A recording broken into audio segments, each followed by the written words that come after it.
What is your dream for the planet? The more and more I think about this, James, I would love every single person on this planet to actually experience being true consciousness for once. Put down their ego, their body, like what happens in a psychedelic trip. And on a decent psychedelic where you're out of body, where you don't have any connection with your body anymore, you're no longer James anymore, you just are. My dream is for everybody, every person, every human being, if they can in any shape or form get to that level at least once in their life and come back, the world would be an incredible bloody place to live. Hello, beautiful soul. Welcome to the James Xander Trip, where we dive into spirituality, psychedelics, personal growth, mindset, love, and how we can connect deeper with our soul and our heart. Joining me today is a special guest, Rizwan Syed. Rizwan is an entrepreneur and a spiritual and psychedelic explorer. In this episode, we're going to dive into Rizwan's spiritual journey, how it all began, his experience with psychedelics, his spiritual practice, as well as his business and success principles. Riz, welcome to the podcast. Thank you, James. Thanks for having me. This is quite a special episode for me because you are the first guest I'm interviewing that I've met through my course and my community. A couple months ago, you joined my course, Unlock God Mode, and we've been getting to know each other on the mastermind calls. But this is the first time we're actually meeting in person. Yes. Which is pretty special. I want to first of all thank you for being part of the mastermind. I'm blown away by the quality of the people that the mastermind has attracted, and you're one of those people. Thank you. Incredibly successful, articulate, accomplished, so much wisdom that you bring to each mastermind call that we do. So thank you for being part of that. Pleasure. No, it's an honor. I would be curious to ask you, for context, how did you first find my work and what made you join the course and join the mastermind? On the journey of psychedelics and actually starting to understand what these beautiful things actually do to our soul, to our spiritual energy, and how much we can learn from it.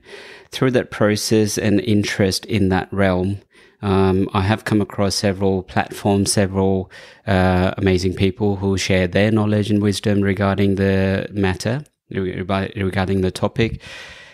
And I found your videos or your content, hands down. I found you on YouTube the first place. I am quite happily dyslexic, so I enjoy actually content that is to listen. And my second preference choice would be to view, because that's how I download information better. And I've gone through months and months of research to exactly understand how it works. What's the preparation, what's the best practices, and how we can make the most out of our trips or sessions that we choose to do. And I find your videos are the most incredibly valuable.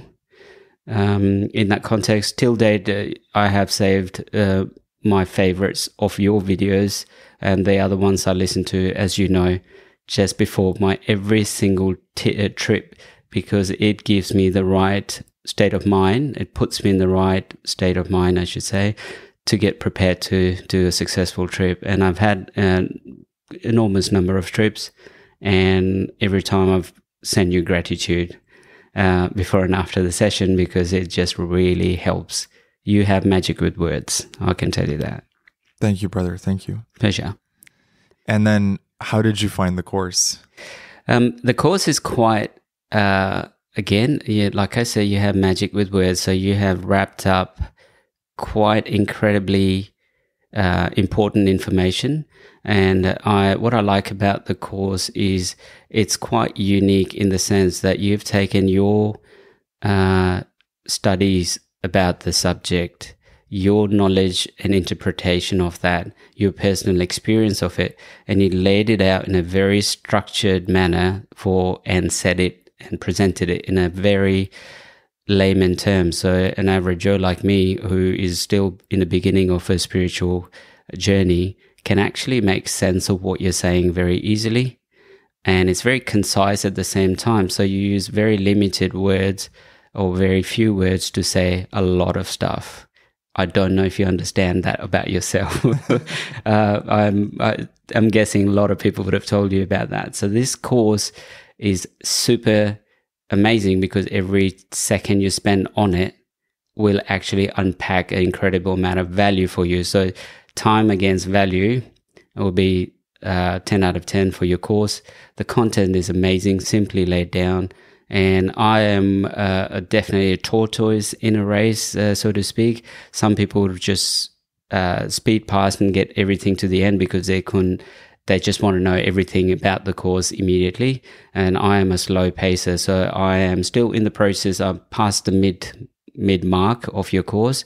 What I have chosen to do is to take every episode, every lesson, and incorporate it into my daily life. Only when I feel that I have integrated enough with your lesson will I then move on to the next and be ready. So it's almost, I call it a rainbow cake. You don't start the next layer until you're happy with your bottom layer. Then you put the next one. I love that approach, and I love how deeply you go through the lessons, and you're taking it at your own pace. You're not rushing through it, and you're really embodying the lessons, and I can see that. For those that don't know anything about the course, how would you even describe it? I'd love to hear it from your perspective. So I can actually give a first-hand my personal view on this matter. Is the fact that there are so many incredible, amazing coaches out there, so many incredible people freely sharing the wealth of knowledge now, and then there are several modalities as well. Now, each of them will stand alone on their own pedestal or on platform, and they have the right to stay there for a reason. But when we start to gather information from several platforms and several teachers and several views, it can get a little bit confusing to actually how we can bring it back and actually make a practice out of it. I don't know if many people can relate when I say that we could, with good intentions, save a lot of TikTok videos or Instagram, and then you have, oh wow, that was incredible, valuable insight. I will use that for later, but we never end up going to that saved video. But here, that's my context, is like you get all this wealth of knowledge and information from others, but I find your is a course that you invest into physically, and I think that is pretty amazing part that you actually pay into this course. That is important for your body and your brain to know that you are investing in that. You want that. It's not a free just come in and passing by information. Then when you invest in that, in your mentally and physically, then you are ready to take the lesson. And because it is so well structured and guides you through the whole journey, you get a lot more out of it. And that's just me personally speaking. How important has the community aspect of the course been for you and the weekly mastermind calls that we do? I think that's just epic. All I can say is that I find it quite humbling. I find it incredibly valuable. Resets me for the entire coming week. And it's like I find that in our busy lives we may or may not find it easy to give at some point. So I find the weekly mastermind is a way to receive what others have to offer and also give what you bring, what you can share. So that ticks me, and that actually makes me really happy that if I could be able to be of service to anyone through that course, then it really makes me happy. And also when I receive love from others as well, that is actually pretty amazing. So for both those ticks mark, that actually really sets me in a good mindset. Plus 10 out of 10 for people to just raw. Everyone on the group, I find they come in for a right reason.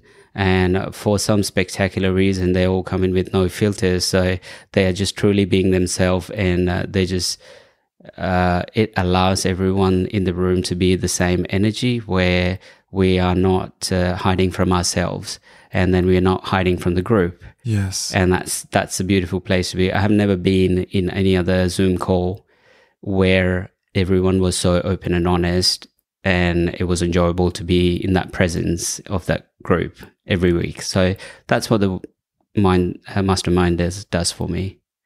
It's been really special for me too, to see how open everyone is and how connected everyone is and how everyone truly is on the same frequency and the same vibe.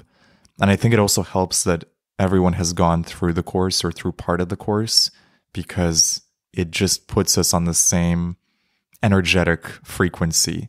And there is this connection between everyone in this community. Absolutely. I think, yeah, you're spot on. Like, there is a common theme for everyone to connect, common channel, common values. How we bring ourselves to the meeting is the same for everyone. Meanwhile, everyone could be at a different levels of spirituality. Everyone could be at different levels of challenges they're facing currently in life. So that, because we have the same intention set for the meeting and that you carry out quite well, the whole meeting medium, is just amazing, because everyone gets most value out of what they need through that connection. Beautiful. Let me ask you about your spiritual journey.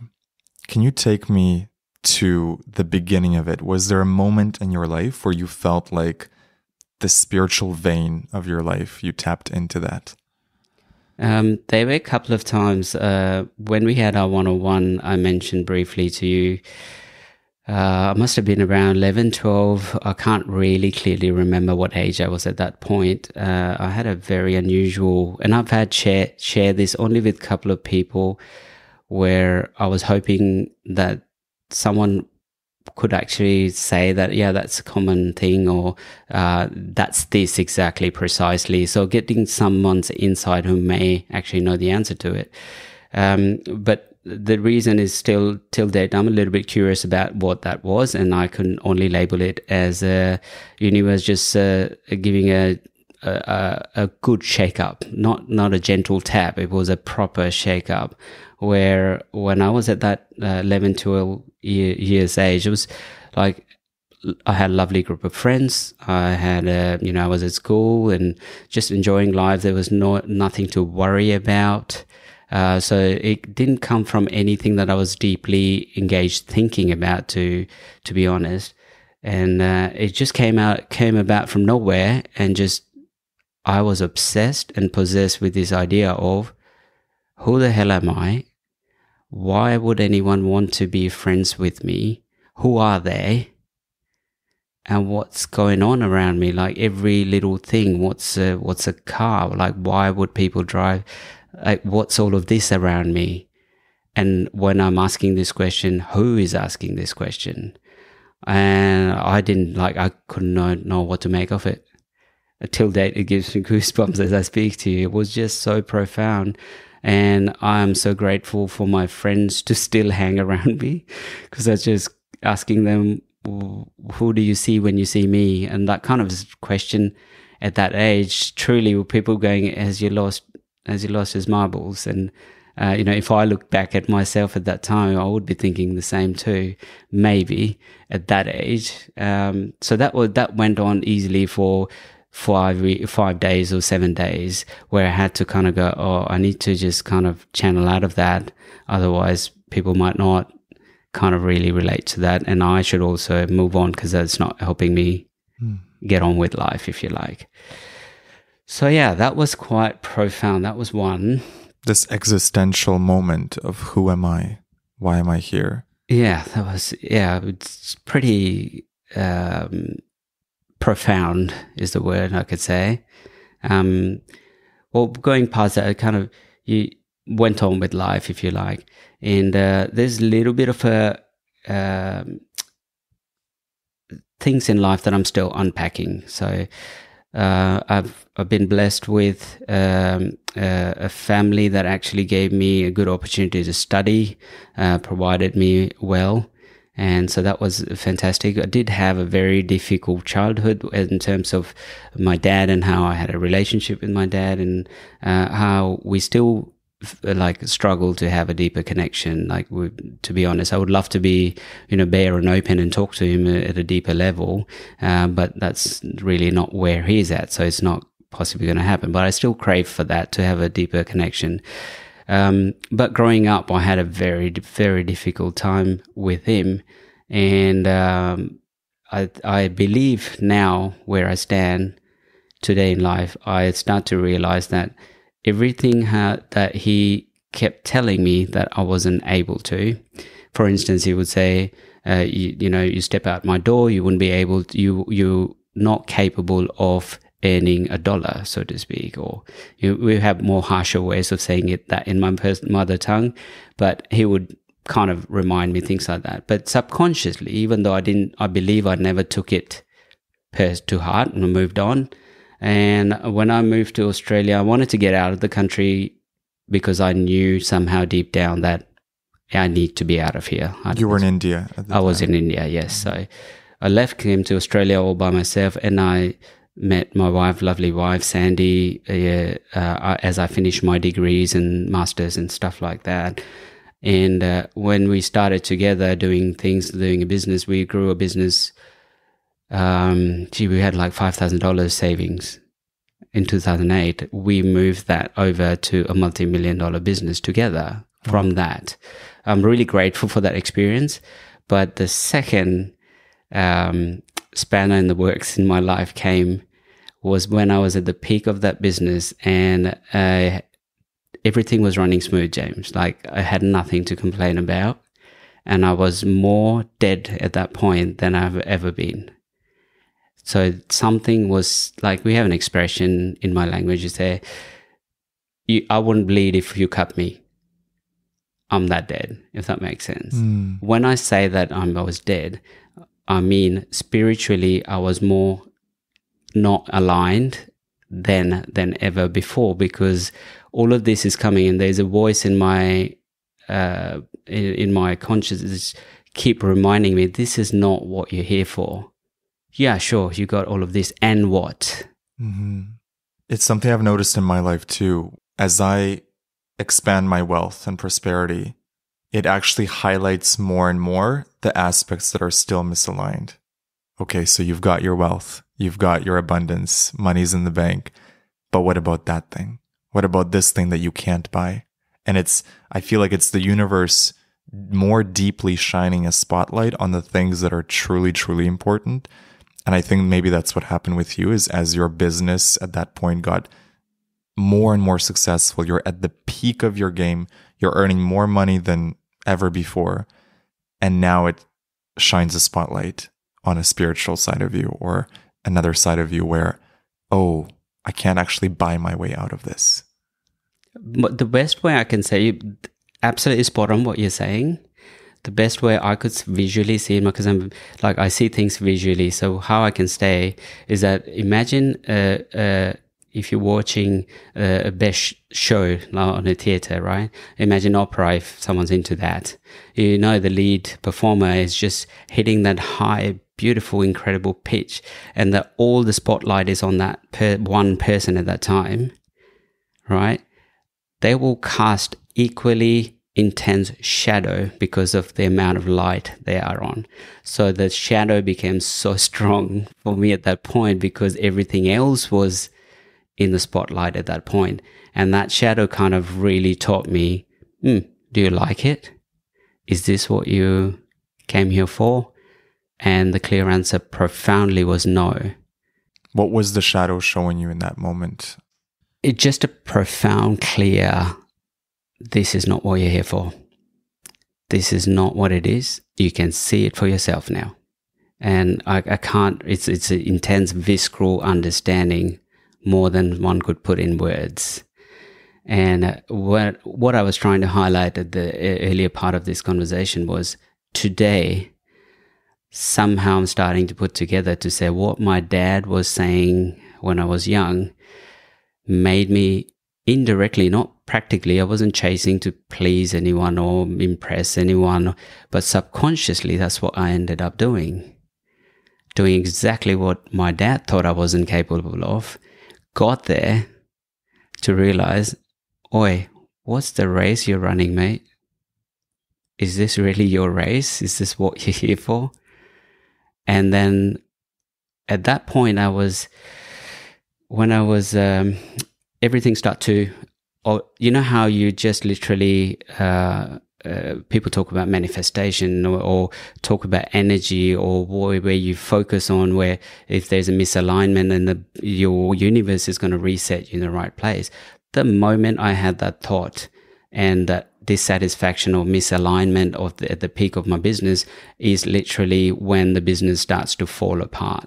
And what followed in the next 5 to 6 years was one of the most tremendously difficult, challenging period of my life. In terms of, when I say difficult, challenging, I always remind myself, if it was just me personally, I think I would have been very cruisy.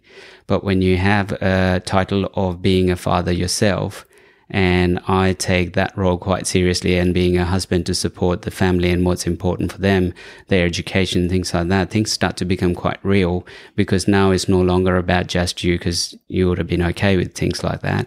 But that intensity of that emotion of being able to provide and look after my family actually made everything really intense. So fear of losing everything, fear of, there was a genuine moment where I would have lost, absolutely bankrupt. And I had to really accept that possibility to then go out and face what is for the day, what I needed to get done. So I am pleased to know that I've faced it. I've done it well, to my best ability. And I come out of it with more or less having my house and reasonable things. So I am very grateful for that entire journey, because that reset me. And when I was going through that process came those amazing realizations in life. I had numerous number of times I would be, how when you're going through that kind of, it possesses you, your brain, you cannot unlock it. And there will be a side part to that thought about, what's going to happen today, how bad can it go, and what could terribly go wrong today is from that mindset. And I would get a little passage on the side where it will go, hey, are you actually sitting in a cinema called life, and you're watching this and going too immersed into it? Who are you? Like, do you realize that another person that you might know is in the next door cinema watching another movie called their life? So whatever is happening is a show. Learn from it. Don't think that is real. Mm-hmm. Now that happened for several years, and I clearly start to see, okay, I'm getting too involved in it, obviously, and I'm meant to be learning from this movie. None of that is kind of real. It's as real as I make it, and let's approach it in that way. And that helped me keep my sanity for sure, because it was too intense for sure. But that was a very big, long, hard lesson, which I'm grateful for, which brings me to where I am today, where I start to pass that stage. And I did share that with you. Once the deed was done and I knew that final close on all the matters that were tricky and difficult, and I closed that business, I was really pleased that happened. That allowed me to actually balance my life and started other businesses, and very happy where I am. But that lesson stayed with me. That lesson I got from that process still is to make me who I am, to actually spiritually know that, be aware that this is just another life, like a show, a cinema, and everyone will attract you in different activities. You can focus on that side and get involved in, whatever activities going on that way. It's just like in a movie. You imagine if you're you had the ability where you watch a show and say, should I eat this worm or shouldn't I? And then, eat the worm. And then you go, it was poisoned worm. Now I need medication. It's a very interactive experience movie in this world, I find, and it makes it really enjoyable. Like, you can be really having fun with it. You bring up a really important lesson, the detachment from the movie screen of your life, to see it a little bit more objectively rather than being so immersed in it, unless it's really good, in which case immerse yourself as much as you want. But it kind of brings me to the book that we've been reading in the book club in the mastermind, Busting Loose from the Money Game, where Robert Scheinfeld also talks about this idea of you're in this hologram, and he also has the movie metaphor. You're in this movie with all these special effects and production design designed to be as realistic as possible to immerse your soul in this experience. The whole experience must feel as real as possible. The fear, the tension, the stress, the drama. But at the end of the day, it's a movie for your soul. It's a game, a video game for your soul to learn some important lessons. And I think that's what you were going through in that moment. I related to that book profoundly on that particular tone, like particular example. And I learned about that book from you quite recently. And there's so many number of times that actually through that process, my only, I remember at that time I had no spiritual, like I wasn't looking for information from outside. There's nothing going on. It's all just happening from internally. And it's amazing if we get like a diamond, like it goes through a lot of pressure, that stone, to get to that point. I find the more we, whether we like it or not, sometimes we end up in that situation where we're in a lot of pressure. Life has got its way of always giving that little tweaks and pressure. So if we just think of it that way, so every time we're doing that, we are actually compacting and shining some part of us. Mm-hmm. So for me, I'm really grateful, like immensely grateful for the fact every time I do meditation, I actually thank for the fact of all the difficult experiences that I had, and the having sense the divine actually helping me through realize that for myself at this stage, to do this meditation, to be grateful for that and thank for all of that, to actually have the lesson rather than the trauma for it. Yeah. Because you could easily slip into the fact that why is this happening to me, as opposed to this is all happening for me. It's not happening to me. And no, that it's just been, so that's my second most profound experiences or journey in life, where it really shook me up, woke me up. And I actually am quite grateful for that, to be able to be here. And I've ever since started to go, right, and my favorite author / he done a lot of presentations, and Alan Watts. Oh, yes. I don't know how the universe actually, or YouTube, whichever way you want to call it, figures out what you're looking for in life and it pops it. And I had no idea about these philosophers from the past. They were amazing. So I start to listen to Alan Watts, and I go, whoa, these guys actually are making a lot of sense.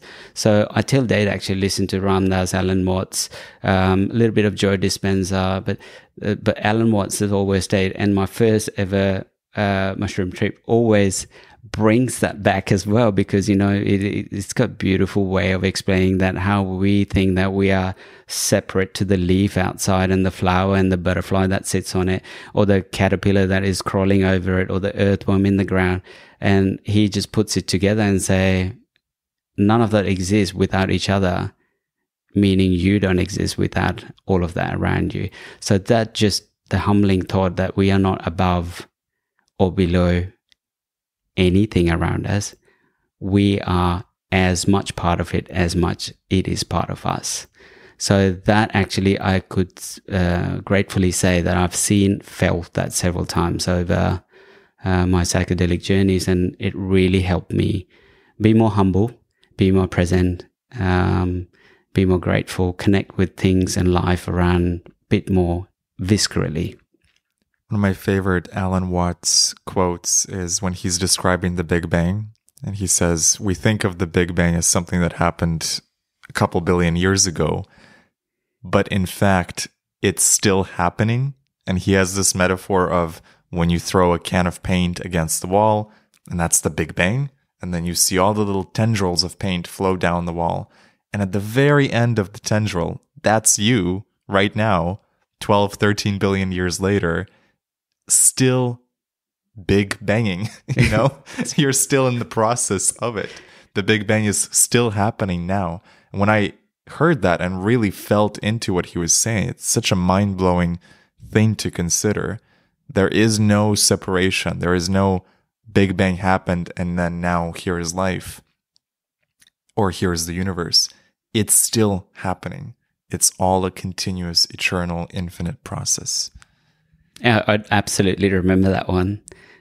He also mentioned one about when were you born? When did you get life? Or there's this particular word he uses, and then he just go, is it when that you come out of the womb? Is it when your heart start to beat? Is it when your dad met your mother, or etc.? And was it when they were born? And you just kind of go, whoa, it's actually... I'm getting chills. Yes. So and in my last, actually, the mushroom psychedelic trip, I actually felt my ancient ancestors' cells still present in my body, and I could feel them. Wow. I could feel those ancestors. I could feel how long of history that these cells that we have in our body have, because matter cannot be created, it cannot be destroyed. So whatever we are carrying cells and information from generations before. So it's just, we didn't happen now, and here it is, and we won't finish when here where it is. We will go on in the way of cells and energy. Absolutely. Tell me about how you first discovered mushrooms. What was your first experience like, and what was your most profound experience with mushrooms? So I have to say that I generally have a very textbook definition of what I thought drugs and everything was. So I've never touched anything. The most I would say is that, yes, I was growing up, I smoked for a little bit, and then the day my daughter was born, I said, that's it. And I stopped that. It's been 13 years or however, and she's 12 and a half, almost 13 now. So that's how many years I haven't smoked or touched it. Best I could say is that I've actually had maybe tiniest bit of cannabis maybe 2 or 3 times in my entire life, and that's about it. So I'm not much of anything. I always kept away from everything. So you can imagine that I wouldn't personally go out of my way to actually find this thing and research it and to kind of go, what is this about? I was not in that space whatsoever.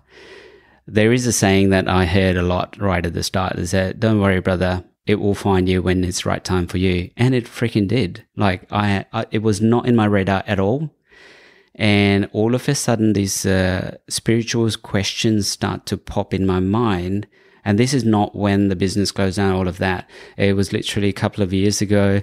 I was having a trip to France with my family and going to meet a friend in Estonia that used to live with us in Perth for a while. And so just meeting friends and family. We go to France because my wife is French, so we often go there. Through this journey, just at the beginning of it, I kid you not, universe just put this in front of me. I can't remember, it was a Joe Rogan interview or something rather about DMT, psychedelic. And you can imagine, like, algorithm is not putting that in front of you if you're not in that space.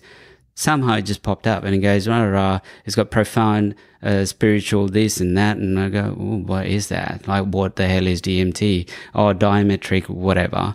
I go, well, I don't know what that is. Like, it sounds like some kind of craziness. And then eventually it goes, ayahuasca starts to pop up and this and that. I go, what is going on? Then I start to, rabbit hole starts. And this is all throughout my trip. I'm just getting these little snippets and I end up on mushrooms. And funny enough, went to Estonia, out of all places in the world. It's just like not many people travel going, I'm going to go to Estonia and see that. It's incredible. Like it's such a preserved, pristine place. Unbelievable. So we're having a great time. And with this friend of mine, he's quite younger than us, but sometimes you have this connection with people that age is not a thing.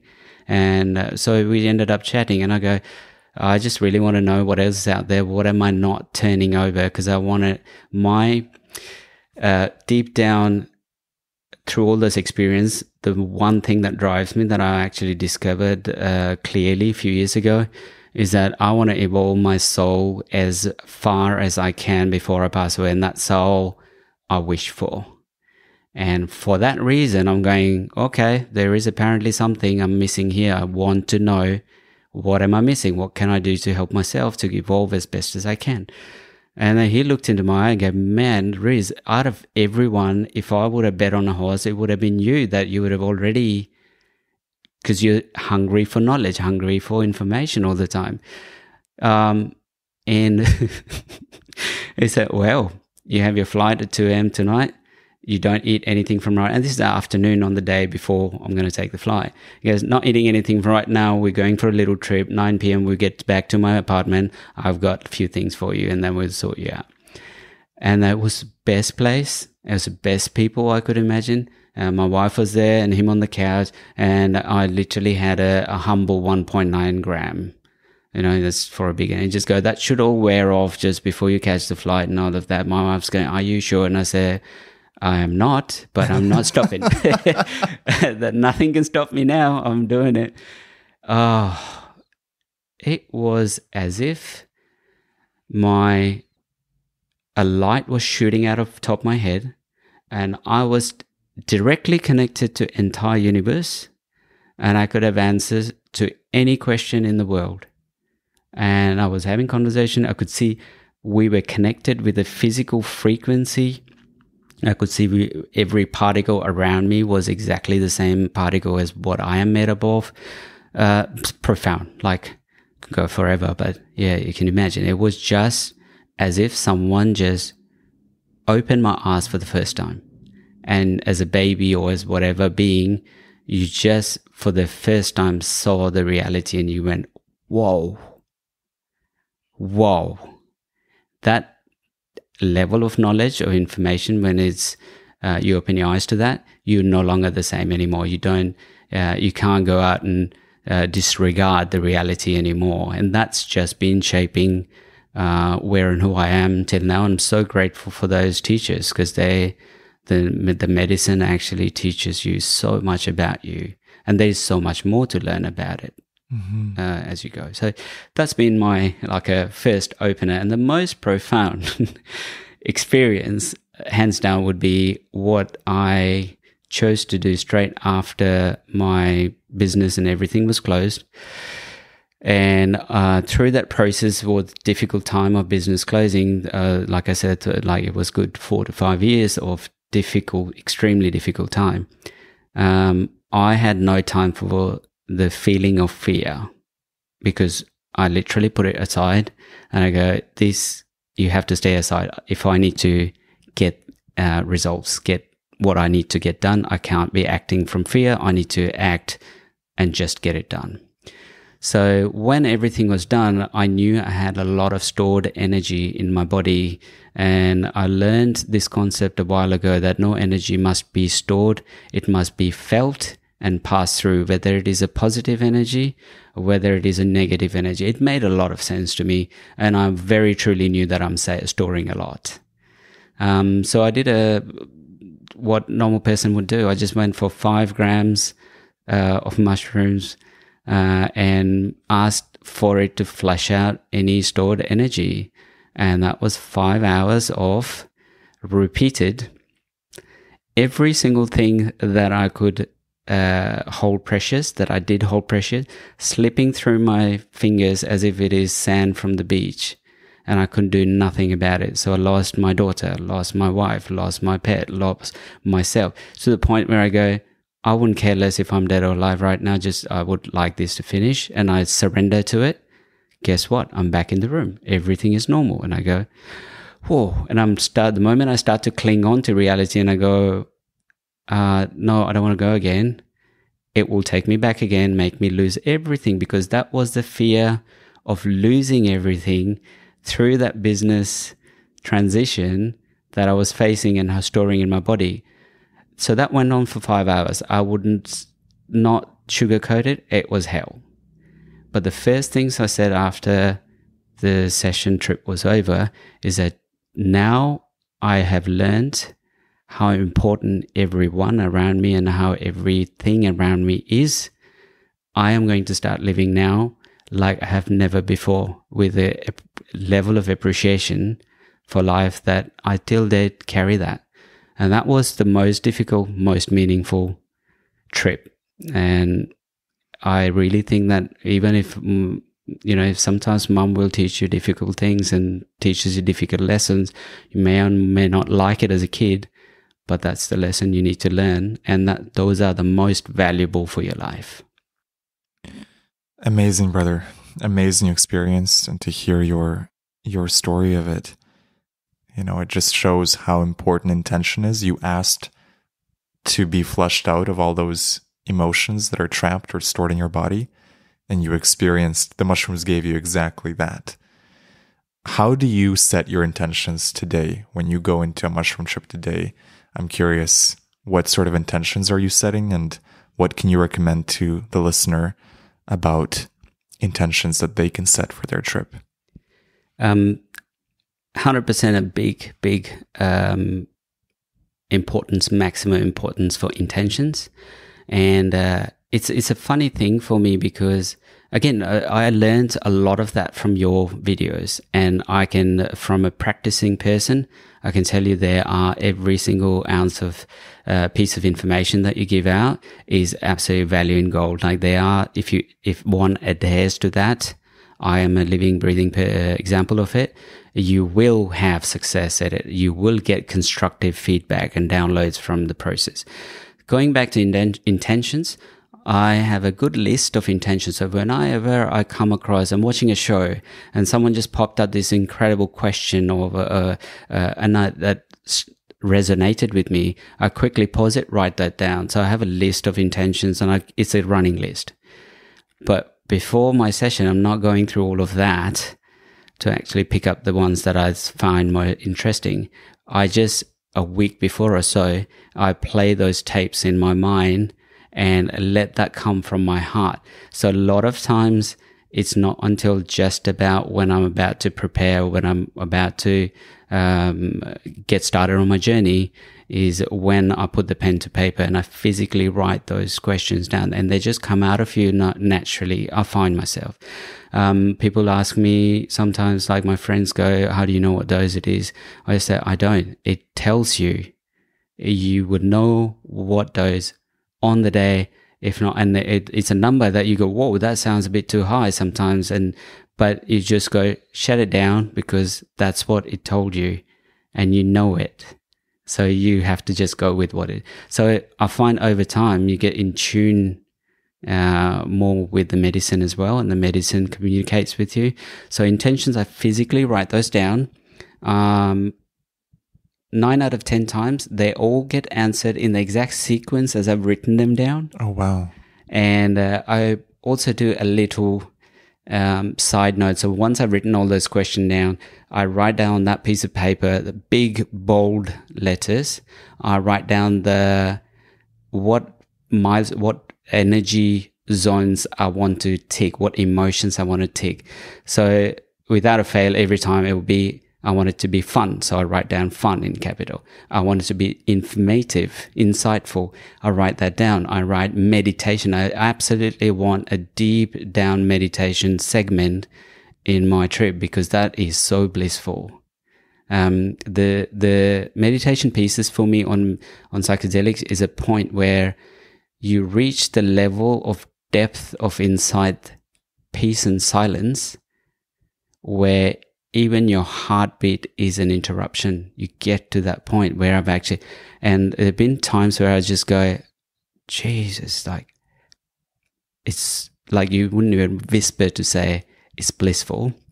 And the moment a thought pops in my mind is that this is unbelievably incredible, I snap out of it. And I go, I didn't want to do that. No. And the good thing about it, because when you're there, it is so hard, it's so easy to even go back there and just close your eyes, zone in, and you get to that. And I find that is the lesson I keep wanting to repeat in every trip, because that is the place where I almost always want to navigate to or aim towards when I'm doing my breathwork meditation on a daily basis, which has become a practice. And I remember that feeling. So I retune that feeling in my trip, come back out and make it a daily practice to do that in a meditation, meet my deep internal self and ask for guidance and help, and to go, right, what are we doing today?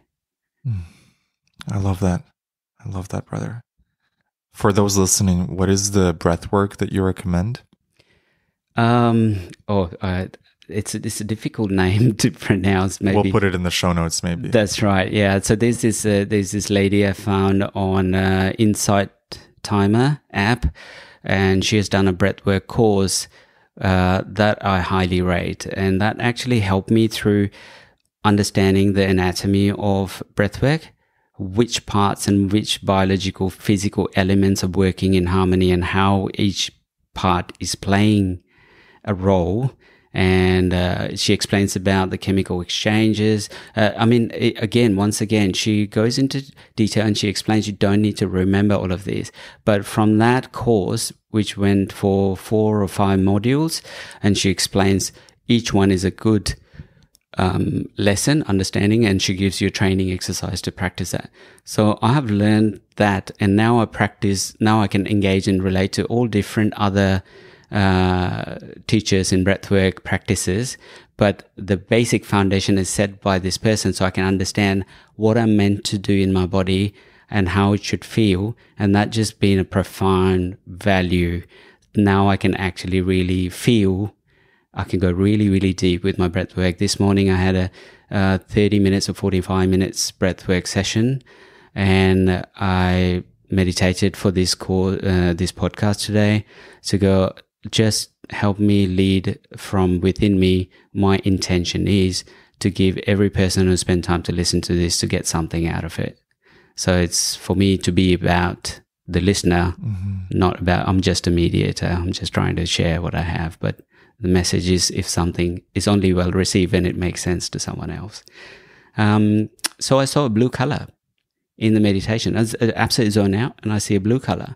So just before I arrived here, I was having a coffee with Sandy, with my wife and my daughter. And we just had a moment, and I said, I did this meditation. I generally see yellow, and I realized that was something to do with the lion gate, or yellow is the color, and that was unusual. But this morning, I had a blue color. And the moment I said it, she goes, that's a chakra at the throat. Ooh. That is the expression chakra. And I had no idea. And I said, how do you know? And she said, yeah, well, I've done some research and studies on that. So to meditation actually give me the blue color to be able to come here to express myself. It's just mind-blowing. I was just like gobsmacked. We also have some blue color in this room, which matches as well. Tell me a little bit about your morning routine, because I know you have a practice that you do every morning that's been very helpful for you, and I'd love it if you share it with the listener. It all started with actually your, the mastermind group, and you mentioned and shared a practice that you do, correct, in the mornings, and that you recommended.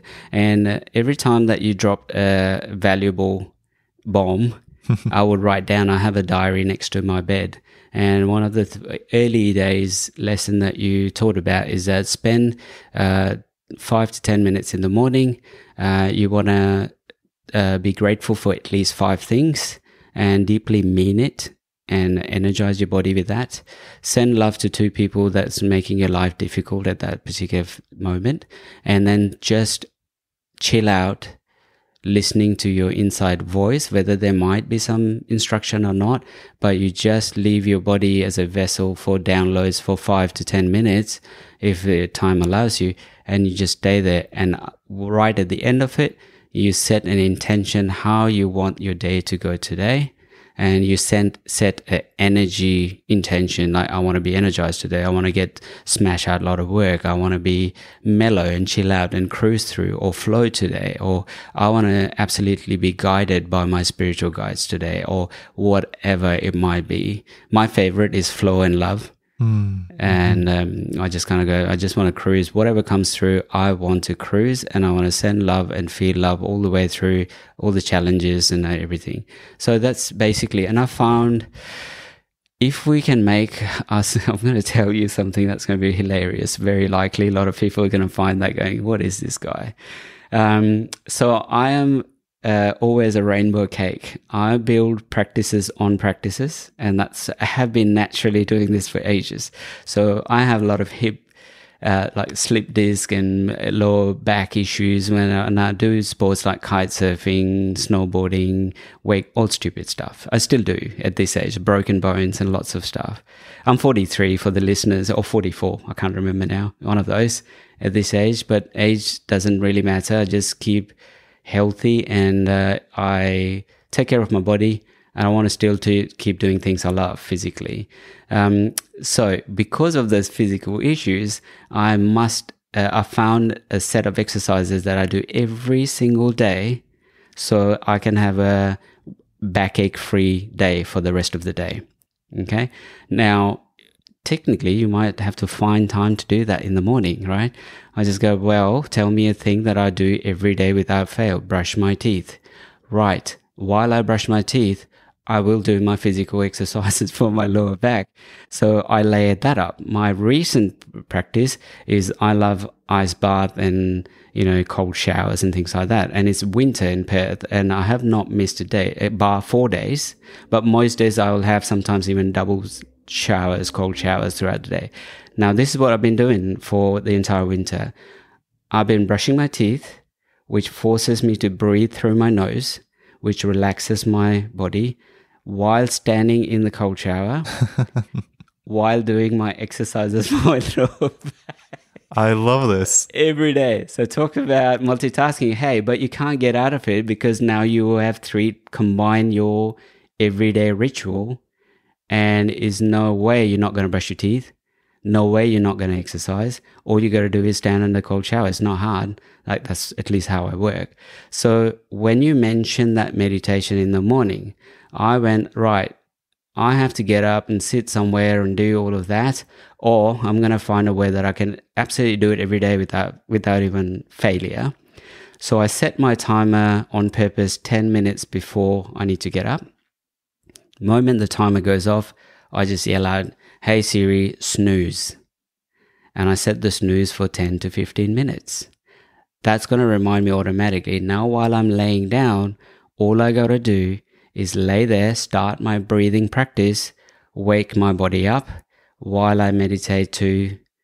Breathing really charges your meditation. If you want to set your intentions to go, I want to feel gratitude for this warm bed right now, and generally where it starts off, I can really charge my body and that emotion through breathing. So it wakes my body up. I'm doing breathing exercise there. I am doing what has been quite useful, the recommendation that you made. Start with the gratitude, send love to people, spend more time there just with yourself and see what comes up. And I'm just breathing through and doing breathing exercises and set the intention. That's when the timer goes off, I've flipped my blanket over, I'm charging into the shower and smash the day. And I'm finding that's incredibly helpful. The day you mentioned that about roughly 1.5 to 2 months ago. Mm-hmm. And every single day, that's my routine. And if I find that I don't have to do anything extraordinary to squeeze those things in, it's much easier to just do it. If I had to go in the backyard, blah, blah, blah, no, just do it where you are, get started. Amazing. Are there other success principles or other success habits that you've implemented into your day, into your weeks, that you would say are contributing to your success in life, in business, in relationships? I think simplify life in general.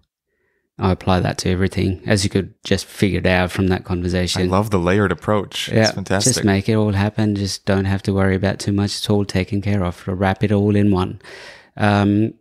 So for me, simplifying things, and through those past experiences, the way I operate in my business is 100% myself.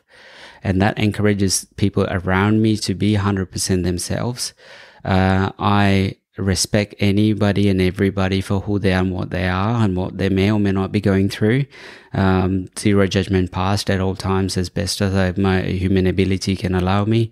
So just being connected with everyone around me and have a good intention from the heart, it just automatically starts to flow. What I do find is somehow I've always naturally been a sucker for the feeling you get at the end of something that you've challenged yourself with. And I get the most feeling out of doing the most thing that I did not want to do, like emails, because reading is not my thing, being all the difficulty with reading. So I tell myself, once I finish those emails, I'm going to have a sense of achievement. I'm going to have my XYZ fruit or protein shake or etc. Generally, I don't even end up, if it's like I'm in the flow of working, I might not end up doing it. I will do that at the end of everything else done. But you just kind of motivate yourself to say that piece when the end of feeling done is a yay, put the flag on top of the Himalaya kind of feeling, if you really want it to be. Mm-hmm. Like internally, it doesn't have to be big. So attach simple things to small things. So you're kind of being happy even about your small things to do. Made a bed really well, like be happy about that. And how I have been told an enormous number of times we should be looking at business or how we do things in life is like bigger picture and focus on that.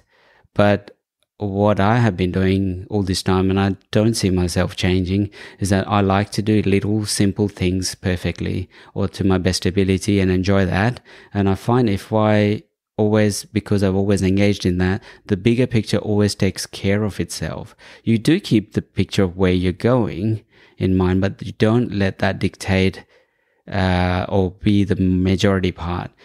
Otherwise, I find that you lose connection with the little smaller things to do. So if you enjoy that, everything else just falls into place and you had a wonderful day. So yeah, I in my gratitude journal every night I write down a few things about what I've been really most amazing about the day.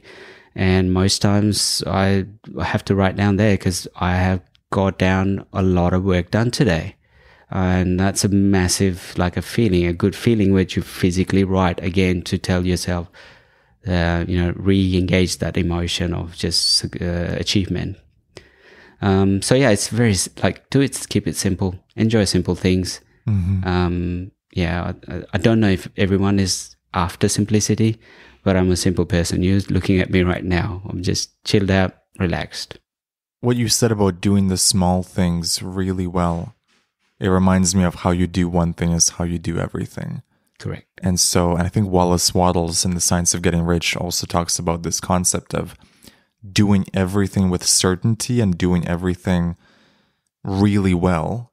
Even if you're in a job or in a task that you're not enjoying, you do it to the best of your ability, knowing that it will open the doors to other things to do to the best of your ability, but always keeping that standard really high of doing your best. Correct, yeah. A lot of this, I believe, comes from my mum who passed away. And there's one thing that I found that I wanted to actually, now I come to that, actually, all of these values that I have inside as lots, what my mum taught me, I still remember.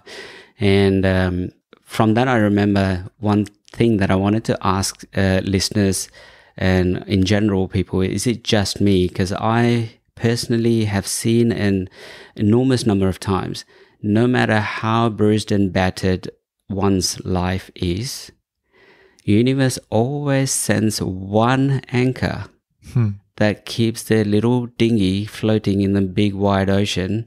No matter what storms comes and passes, that dinghy floats. For that, my mum, if she was not there, I have no idea. I would have been blown away like a dead leaf in this enormous craziness that was around my upbringing. And I have my wife, I can say that her parents, she had a very difficult child, both parents. And her grandmother turns out to be the anchor and her real motherly love that she ever received. And anybody and everybody that I spoke with who've had an incredibly difficult time in life, I would just stop and just listen, and then go, hey, if you have to name one person that you wouldn't be who you are today. And sometimes people say it's my neighbor. Mm-hmm. Like, they were more than my mum. And like, I have a close friend of mine, he said that. And I go, far out, there's always, universe is sending this one little thing out of all the storm that keeps you afloat, buoyant. And I go, isn't that something? Like, wow. I've been noticing this. I love this. I love thinking about this. It also makes me think of the game has to continue. And so the universe will never let you completely fall. Even if it seems like everything is falling apart, there will always be just enough to keep the game interesting, to keep the game going, provide a bit of support in the dark time, and then get you through that. Yeah, you don't have to look far. Just close your eyes and go, who is that one person in my life without which I would not have made it? I would not have made it. And most times people always say, boom, there is the name. And is there one for you, James? There's so many people. There's so many people that have helped me on my path where I would not be who I am today. Definitely my mom. But there's been so many mentors, so many teachers, even people I've not met, but through books. One book, for example, this is a true story. When I was 13 or 14, this random kid at school who I didn't even know that well introduced the book Ask and It Is Given by Abraham Hicks, which is all about how thoughts create things. And that completely opened up my mind to the idea of the law of attraction, manifestation. I would not be who I am today if that book was not dropped at that precise moment into my universe. And why that particular moment, why that particular person mentioned that book, it's unexplainable. I like to think that if we have multiple lifetimes and we reincarnate, ideally, each lifetime, the lessons you've learned in the previous life get delivered and presented to you and taught to you a little bit earlier so that you don't have to repeat the same amount of years learning those things. So I think that we get these clues and these books and these precise teachers at the precise right moment dropped into our universe to speed up our acceleration, speed up our progress. So perhaps in a previous lifetime, you discovered that thoughts create things at 25. So this life, let's give it to you at 20. Let's not have you wait to learn the same lesson. And then the next life, like psychedelics, same thing. They came into your life in a very interesting synchronistic way, just called to you out of the blue. For me as well, there were certain key people. You're asking about key people. There were certain key people that introduced me to psychedelics would not be the same person if that person had not come at that exact moment and said, hey, let's do LSD. Hey, I have some mushrooms. For me, it started with a weed edible, not even a psychedelic. But my friend Sky came into my life, happened to have a weed edible that he forgot he had it in. He was driving from Seattle to Vancouver, I think, and he forgot that he even had it in his bag and drove across the border with a weed edible.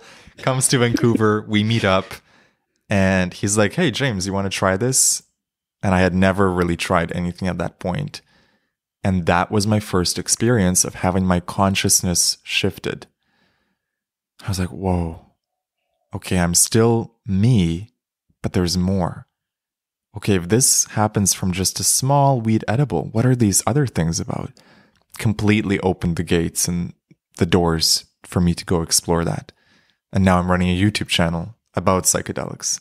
So you trace it back, and it's always back to people. It's always people, whether they're living or dead, in books or in person or online.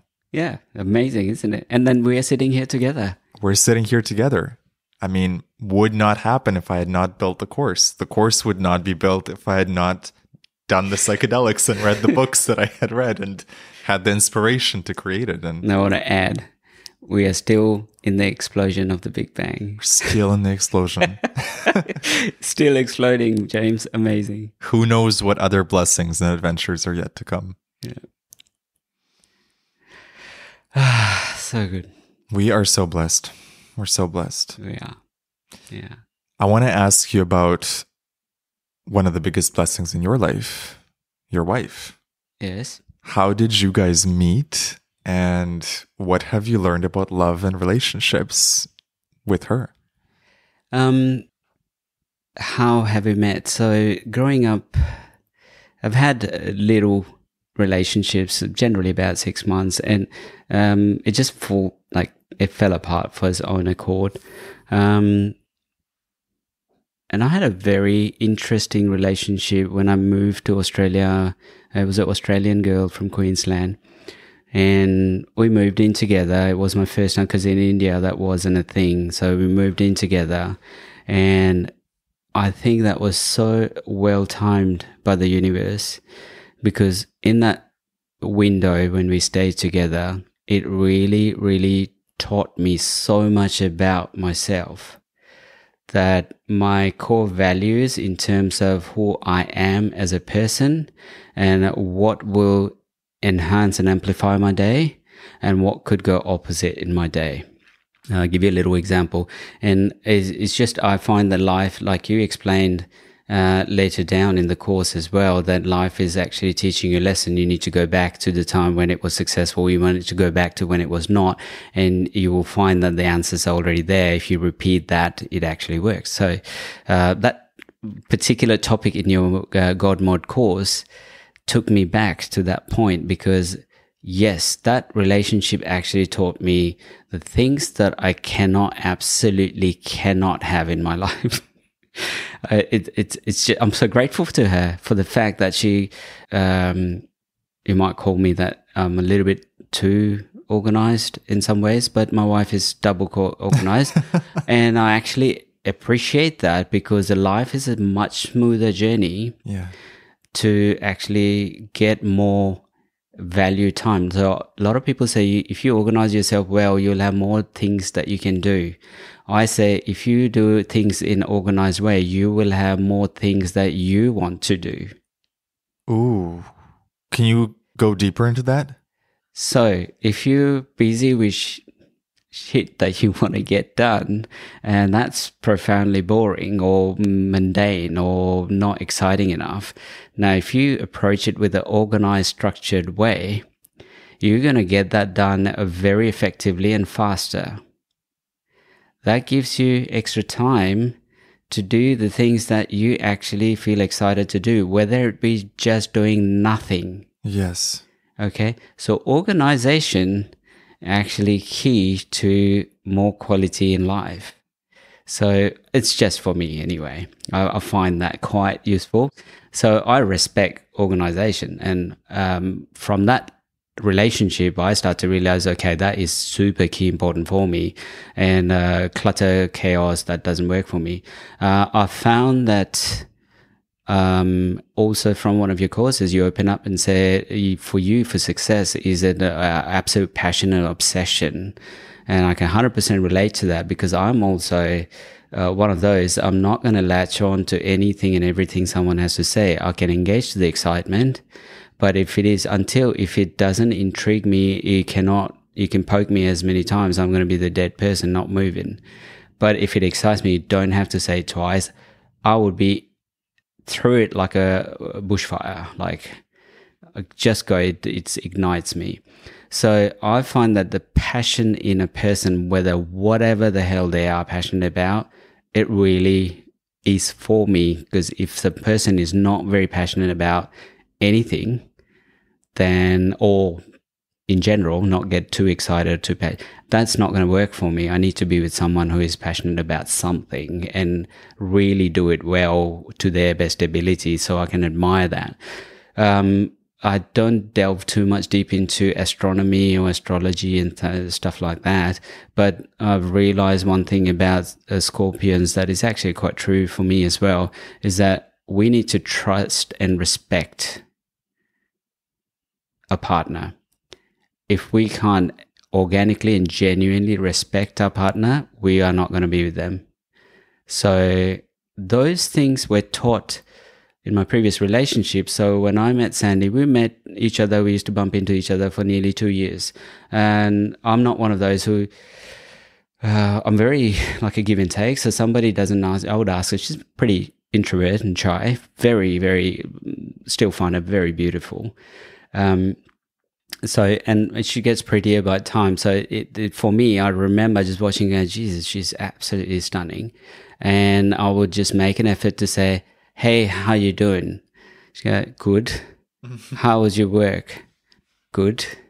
And she had a beautiful Labrador. And we had the pleasure, my friend and I, we just leave the dog with a friend a few times. So we used to take him to the beach. And so I knew the dog. And I say, how is Caramel? It's the dog's name. She go, good. And that's it. She would stop, not asking any question back, and so go on our merry way. Until 2 years later, where we were in a social environment, there was nobody else to speak with. And we were talking to each other, and she actually finally asked questions and go, oh, actually, this guy's also interesting. I like it.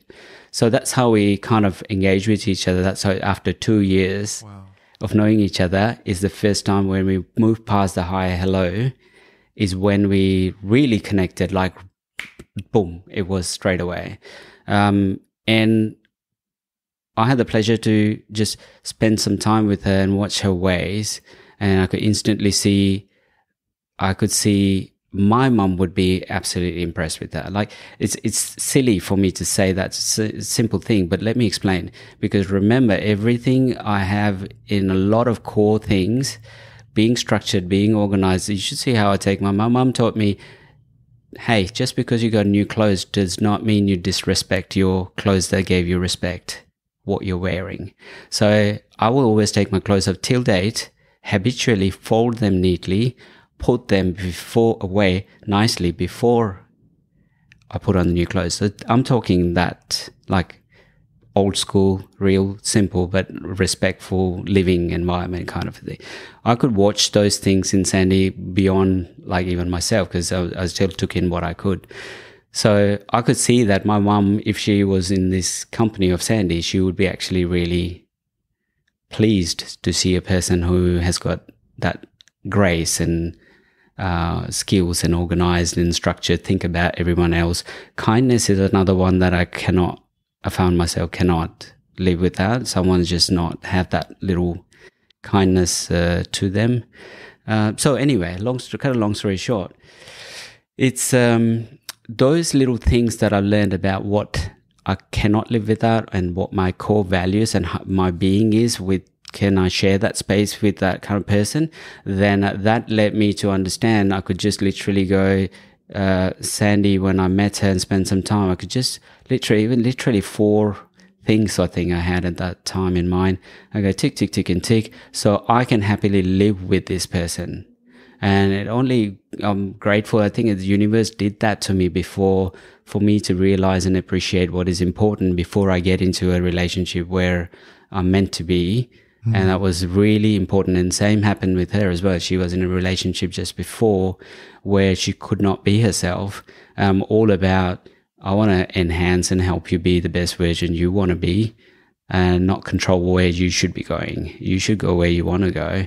And I am just like a nice fragrance or flavor to the life that could support you, so it could help you, that could guide you, or if need be, whatever you need me to be to help you, support you in the process. So we both do that to each other. We started the business together. We worked in the big, we did touch that in the initial stage, that large business. We built that from our own hands, like from the start. I found that when you trust someone and you respect them for everything they are and their capabilities, and be grateful for them and each other, it translates into every aspect of life. And you, because of those little things that you're in sync with, which is core deep down important to you, you will connect with that person in the long term and never build resentment, because no matter what other little things, they're not going to be relevant enough for you to get too annoyed. Mm-hmm. Yes, relationship is all about sacrifices, giving in and receiving and all the rest of it. but I find that the tick up those little things, what ticks you off. There will be a very small list of what will tick you off to what will really make you happy. So go with what will really tick you off. Find in a soulmate that, you found that. Yeah. And everything else is a plus after that, and you can deal with the rest. So, that's the sauce. I love that. I love that. It reminds me of something Maggie Murphy said on her YouTube channel. She said, get down to the core essentials of what you want in a partner. And like you say, it's a short list. It's not that they went to Harvard or they have blue eyes. It's really just, do they match the values that I truly love? And I love how you say start with the opposite. What ticks you off? What can you not stand? And then flip it 180 degrees. Yeah. We've been married since 2008 and we've been together since 2005. And I am every day grateful. Every day in my mindfulness, in my meditation, I thank the love around me, in my family, my pets, my wife, my child, their health, my health. And those are the prime important things, love and health.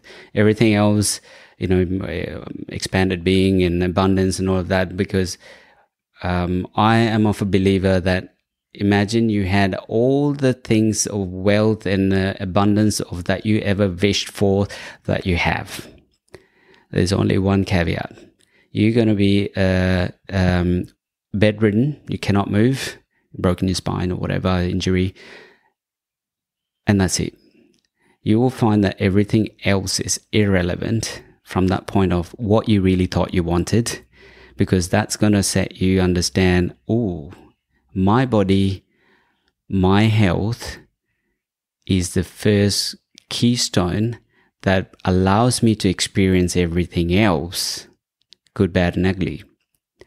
And if I don't take care of that, all of that automatically lose value immediately, because without this working, it's irrelevant. Yeah, so true. So be thankful for that is what I really practice, really grateful for. What do you think is the biggest lesson that you learned this year from life, from the universe? Is there a lesson that comes to mind? Yes. I've been getting more and more clear on that, and I'm pretty sure it's funny, what haircut we think right now suits us, and we take a picture of that 10 years down the track and you go, what were we thinking, right? So I'm sure we're evolving. A person who's always never fixed and always wanting to know that they are not know-it-all is always going to be shifting that profoundly over time and hungry for life. So I find myself that there are stages, and I'm always going to. So right now at this stage, I find that in the past I have mostly done, as Joe Dispenza explained it really well. So I'm going to use his reference in this a little bit, is that I've been doing life more from a particle base, so physically trying to influence things and mentally, analytically trying to get results and doing a lot of hard work. And through flipping over and practicing meditation and doing my looking after and connecting to my inner self and my expanded self more profoundly and regularly keeping that, I'm finding that I may have just starting to experience a little bit of energy doing the work as opposed to particle base. What that is that if you charge your energy levels, if your emotions spiritually, you manifest or you throw out to the universe and ask for guidance and support and particular things, then universe and everything around you, every particle around you is going to guide you towards that goal, because you from the energy level requested for that change, as opposed to just working on trying to get A to B physically. I love that. Starting from the energy piece. Yeah. And life's I wouldn't even say touch wood, because I'm going to keep practicing this. I want to keep doing what I'm doing, but I'm finding that it's more enjoyable. More a challenge is no longer a challenge when you actually start to think that it is not a challenge, right? It is simply a process that I have to learn something and embrace it with pleasure, with joy, to say thank you and let's go. And you just grateful for even that. And then all of a sudden it loses all the power and it becomes your friend. And I find that I rock up to work with the biggest challenge, and I rock up there with the intention that everything's going to be all fine. Everything is always fine. It's now one of my phone wallpaper. I'm so lucky everything is working out for me always. And I rock up, and it just turns out to be the case, and we get on getting things done and move on. So it's just been like it can't be surprised. It can't be not true anymore for me, and I'm finding that over and over. So I'm not physically spending a lot of time. So I did request time from Richard about this podcast to see what would be the best thing for me to present. He gave some wonderful tips. I did ask about in our mastermind group, people to advise what they think I should be sharing in this podcast. And something was saying, this is about what is going to come out on the day. So I did on purpose meditate a good session this morning, and I asked my expanded self to say, hey, I need you to show up and just be there at this podcast. Let me just be a medium physically, but you're doing it. Yeah. It's all about the flow and the trust and just seeing what comes out in the conversation. If there was one thing you would want to share with the listener to take away from this episode, could be about life, spirituality, relationships, what would you want to share with them? Oh, that's a good one. I think the first thing we got to have is that better, cleaner relationship with ourselves. And I find that the biggest piece for that is to forgive with a very capital. Remember, I told you I had a very difficult childhood and, very predictable emotions to go with it. I can hand on my heart say, I absolutely love my dad and I've forgiven him for everything because he's done his best for what he knew and what his universe wanted him to do. And I'm actually grateful for who I am today. It's all thanks to his doing, and everything plays a part. So I forgive myself from my childhood. I forgive myself and everyone else around me for whatever. Like, there's nothing I don't want to carry on of that. That is the main thing that unlocked so much in my life. And that there's Dalai Lama. I've heard the first time I seen him on the stage, and the topic was about how he forgave, and I just forgave the Chinese guards that were day and night just torturing him. He called him and his friends, and you could see this man's just radiating gratitude for them. And I was like, wow, like how, and true, just forgiveness sets you free from everything. And if you forgive yourself, you are then ready. Your cup is empty. You're ready to fill it in with whatever you want. And then you're ready to work. Now, when you have a good, clean cup, your life becomes good. Everything around you automatically starts to work. So work on yourself. Start with forgiveness, whatever stage you're in. You might be at an amazing place. You might be at a very low in your life. Wherever you are, just look for a place where you can forgive anything and everything that you've been annoyed by. Is there a forgiveness practice that you can recommend to people who, let's say, they're having trouble forgiving a certain person or even themselves for something they've done? If you really want to... I've heard this recently, okay? So I'm going to share this. It is coming from a Sikh religion. So it's fascinating how religions all trying to say the similar thing, but a lot of time message gets lost in translation.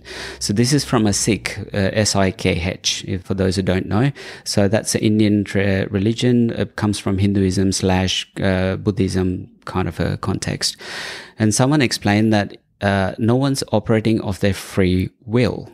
I go, twist my head around going, surely a lot of people will question that. And he said, yes, it's the case. And let me prove it to you. Okay. So he said, how so? So tell me what's the next thought that's going to pop in your brain right now. You can't. It is automatic. If most of your actions are coming from your thoughts, who is in control? Yeah. Okay. Now we can add a lot of psychology and add a lot of analysis to that, but just that little fact shows that not everyone's operating exactly what they want to do. It's just happening there on their own journey. So if they're on the journey to shift you in a certain way, like a river, like the most biggest obstacle and difficulties in your life, if we are flowing like a river in our life, the biggest boulder is going to move you the most. So just be grateful to know that they are not doing that. They don't know what they're doing. This is what another guy was explaining, how Jesus would say, forgive them. They are putting me on this cross, but they don't know what they do. They don't know what they're doing. This is kind of, he explained the depth of it. And that just went straight to my heart. So if you can if we can as a person understand and appreciate that, then we can very happily and easily forgive ourselves, because we are not in control in most times ourselves as well. So how can we expect other people to behave that way? So they're doing their best. Let's just be and forgive people for who they are. And there's a great practice. There's a great practice where you say, I love you, I'm sorry, please forgive me, thank you. And you repeat that mantra over and over again. And that can dissolve a lot of that stuck energy as well. Correct. And the added piece to that little explanation that the person I was listening to gave me, he explained that we are instruments of the universe, the God, the soul. So we are operating and we have been guided through in that way.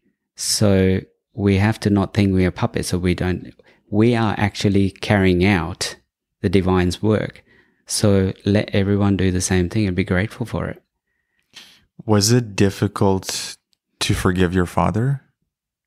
No. Very challenging for a very long time. Very challenging for a very long time. So for the listeners, to get a little bit of context, right? I was repeatedly, just one of the things I can say is that I repeatedly been told that I'm invaluable. I've got no worth, etc., etc.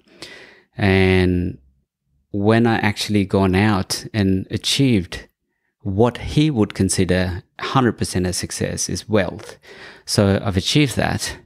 The same person should then pick up the phone and say, hey, son, actually, I'm sorry. And well done, or I'm proud of you, or something in that context.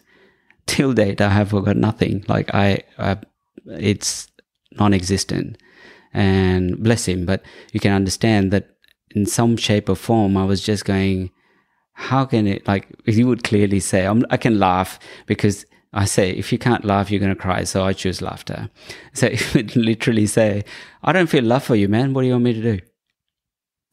That's a hard pill to swallow, but I accept that. I forgive him for that because, he's doing his best. And in some ways, like what the person was explaining, he doesn't know what he's doing, or he's not. So who am I to judge? I've got a very tiny analytical brain, and I'm looking at life from that little scope.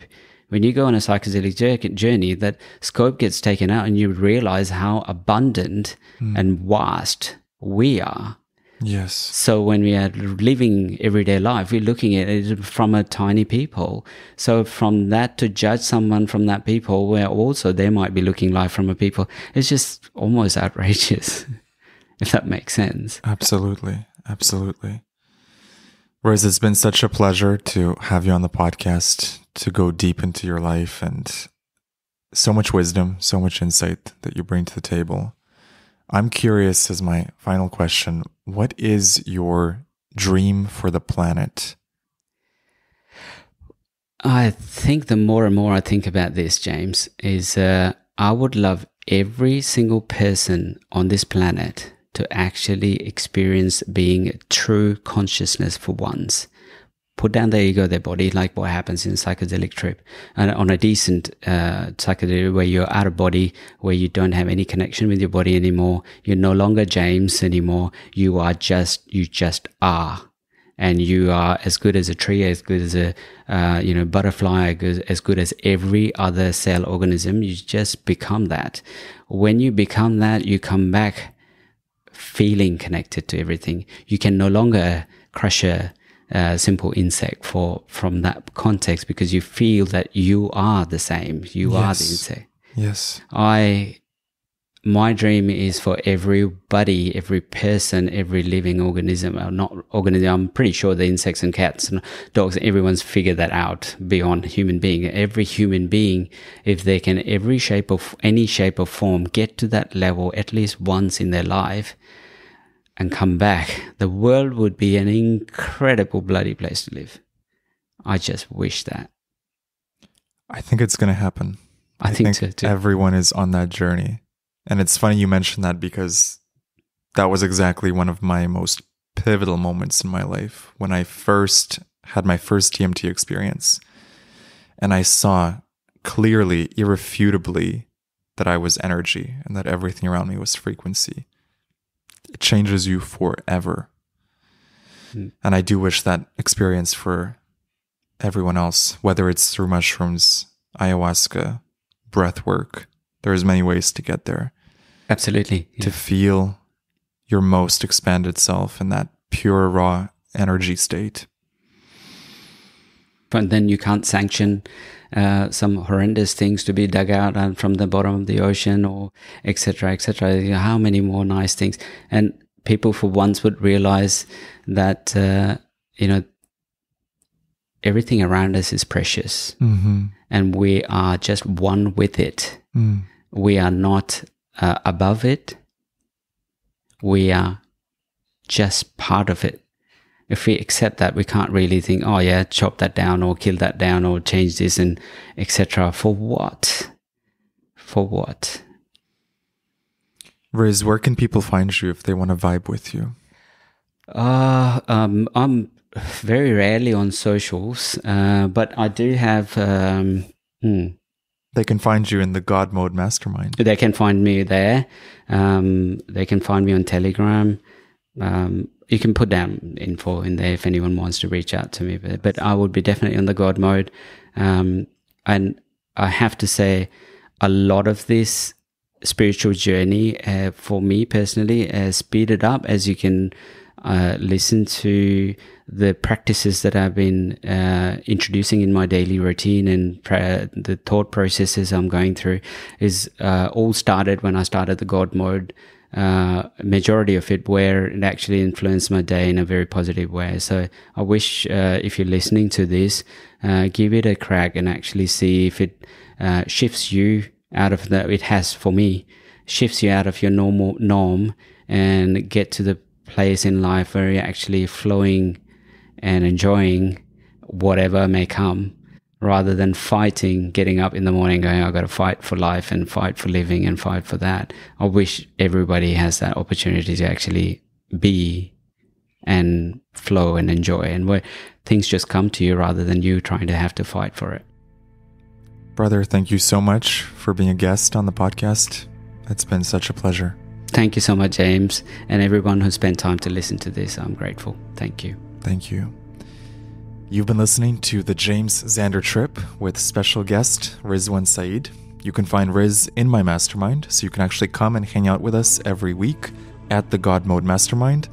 To join the mastermind, head over to unlockgodmode.org. That'll give you all the details.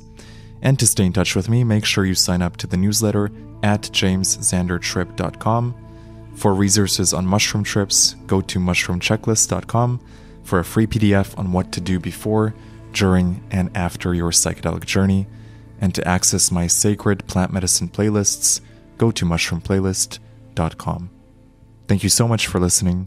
Have a beautiful, blessed day, and we'll see you in the next episode.